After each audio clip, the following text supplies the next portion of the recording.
We are also essentially halfway through the college football season, which I'm including bowl games. Right? Yeah. So you go conference championship. You go 7 games. Yeah, there's the who knows the playoff. You play. Well, yeah, there's that 15, 16 games now.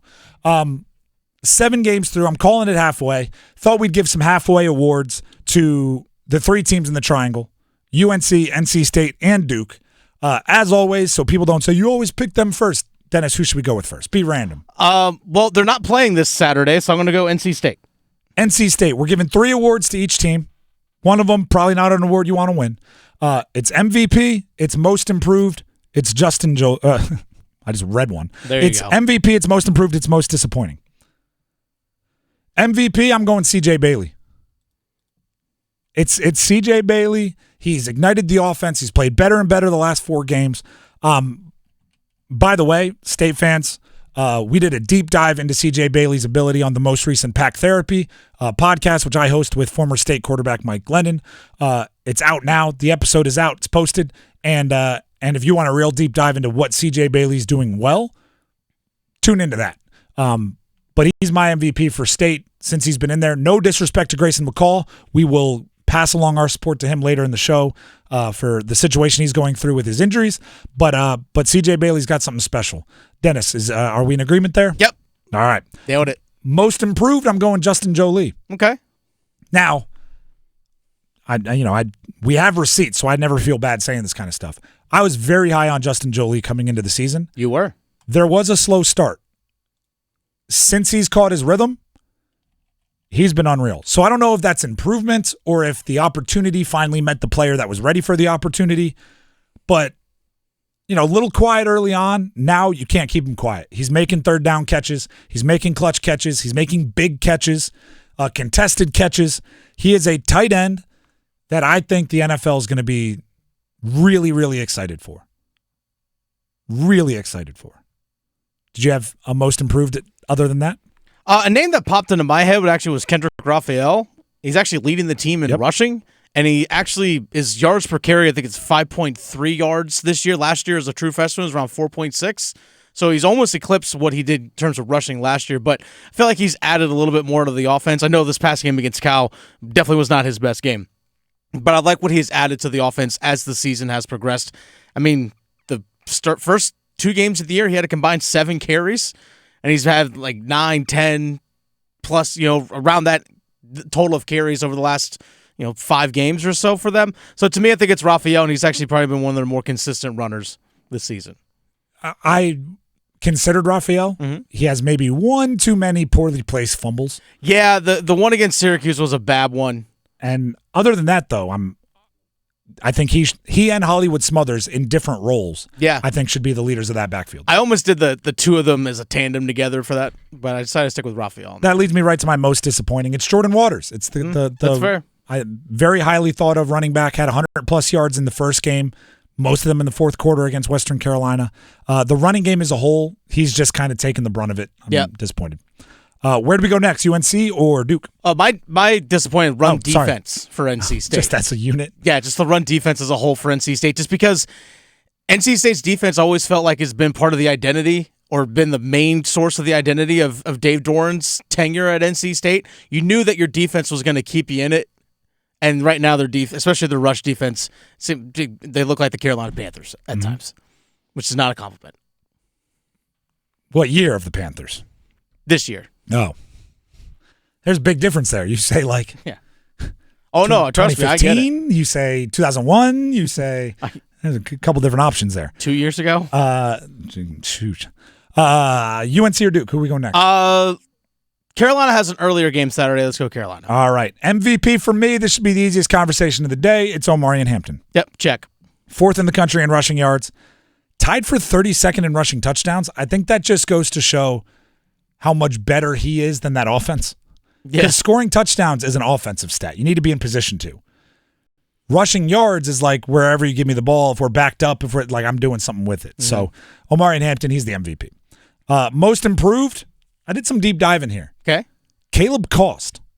Oh, the defensive back. You want to hear a stat right now? He's got a bunch of pick sixes. Caleb Cost interceptions this season, 2. Yeah. Everyone else on the team's interceptions this season. 2? 0. Oh, there you go. I know he has at least one pick six. Pick six, 64-yard or 84-yarder a couple weeks ago against Pitt. He was a special teamer last season. Yeah. He made one start in the defensive secondary, and it was in the bowl game, which is obviously after roster shuffling. He was also on the baseball team last year. Yeah.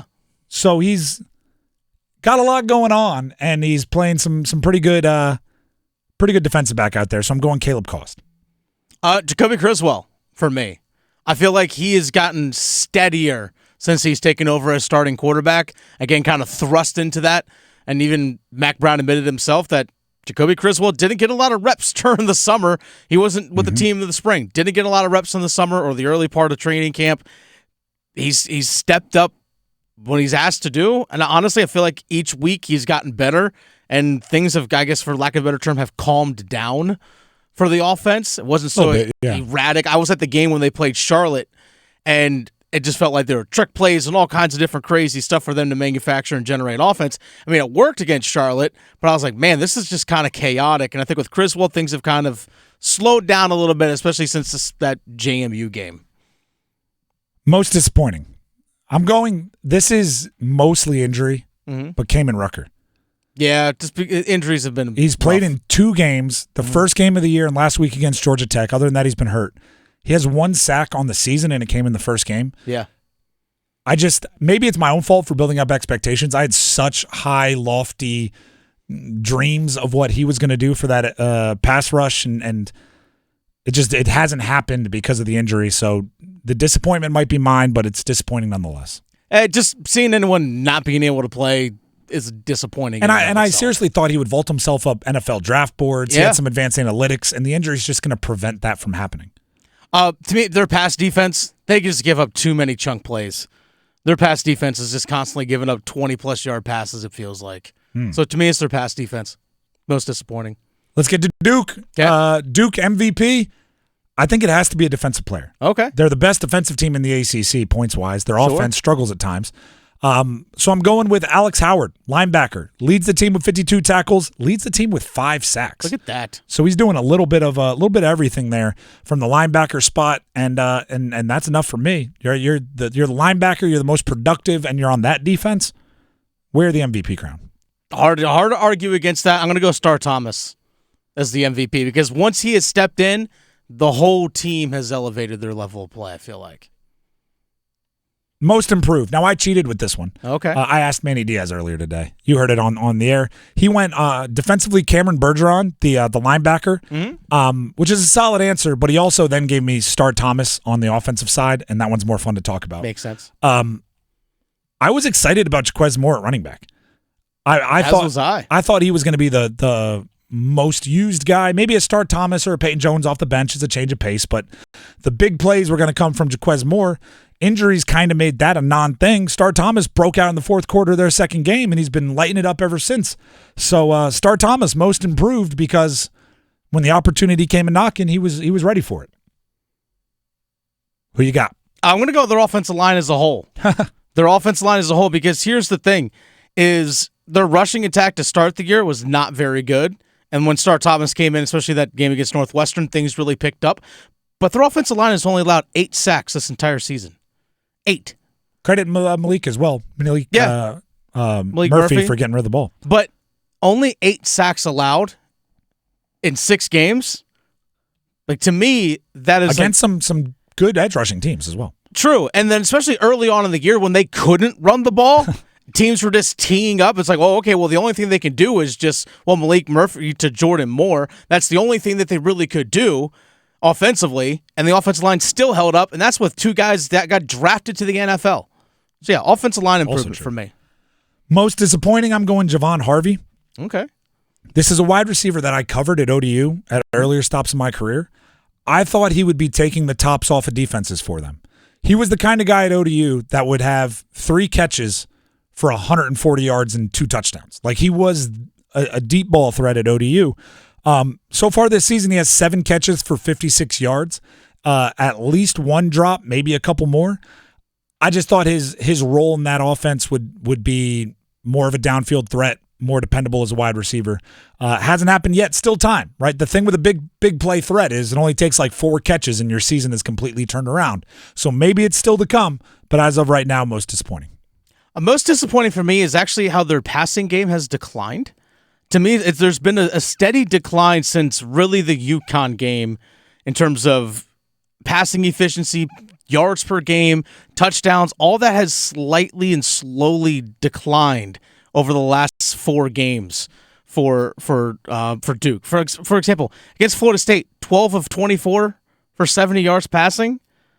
I mean, I know you won, but could have used maybe, I don't know, a little bit more than 70 yards passing on 12 of 24. Yeah. So to me, their passing game has slightly declined. But I think that also might be a byproduct of their rushing game has actually gotten better during that time. They haven't needed to throw as much. But I would have thought that they would have been more consistent in the passing game at this point of the year. And Manny Diaz did point out earlier today that that 70-yard total was partially impacted by 2 of his best pass catchers not really being available. That's it, because I think Jordan Moore got hurt early in that he said game. Jordan Moore was only out there for a couple plays, had 1 catch for 10 yards, I think it was.